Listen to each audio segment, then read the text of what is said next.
నాకు ఆర్థిక బలం లేదు, సొంత పత్రిక లేదు, టీవీ ఛానల్ లేదు అంటూ ప్రజల ముందు పేద పలుకులు పలుకుతున్న ఏపీ ముఖ్యమంత్రి జగన్మోహన్ రెడ్డి ఆస్తులు అక్షరాల 510 కోట్ల రూపాయలు. ఇది స్వయంగా జగన్ దాఖలు చేసిన ఎన్నికల అఫిడవిట్ల ఆధారంగా అసోసియేషన్ ఫర్ డెమోక్రటిక్ రిఫార్మ్స్ వెల్లడించిన విషయం. ఈ లెక్క ప్రకారం జగన్ దేశంలోనే సంపన్న సీఎం అని ఏడీఆర్ చెప్పింది.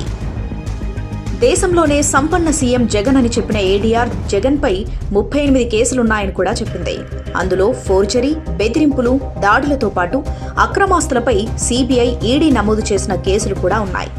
అక్రమాస్తులు ఏంటి అంటున్నారా? తన తండ్రి ముఖ్యమంత్రిగా ఉన్న కాలంలో ఎంపీగా ఉన్న జగన్ రెడ్డి క్విడ్ ప్రోకో పద్ధతిలో కొన్ని సంస్థలకు భూములు, మైనింగ్ లైసెన్స్, ఇతర అవకాశాలు ఇప్పించి దానికి బదులుగా తన సొంత సంస్థల్లో పెట్టుబడులు పెట్టించుకున్నాడు. ఈ పెట్టుబడులను లంచాలుగా చూపిస్తూ ఆ డబ్బును హవాలా చేయడంలో జగన్దే కీలక పాత్ర. దీనిపై 2011 ఆగస్టు 17న సీబీఐ మొదటి కేసు నమోదు చేసింది. ఆ తర్వాత సీబీఐ 11 ఛార్జిషీట్లు దాఖలు చేసింది. వీటి ఆధారంగా ఈడీ 5 ఛార్జిషీట్లు దాఖలు చేసింది.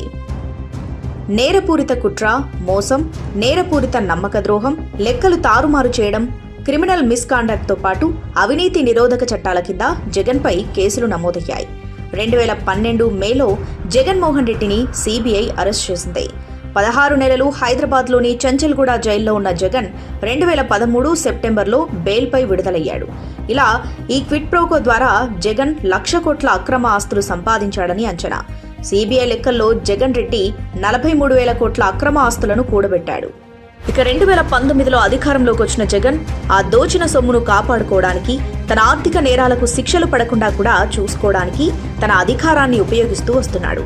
జగన్పై కేసుల విచారణకు సీబీఐ కోర్టు ఏకంగా 3,071 సార్లు వాయిదా వేయాల్సి వచ్చింది. 240 సార్లు కోర్టు వాయిదాలను ఎగ్గొట్టినా కేంద్ర దర్యాప్తు సంస్థ సీబీఐ మౌనంగా ఉండిపోయింది.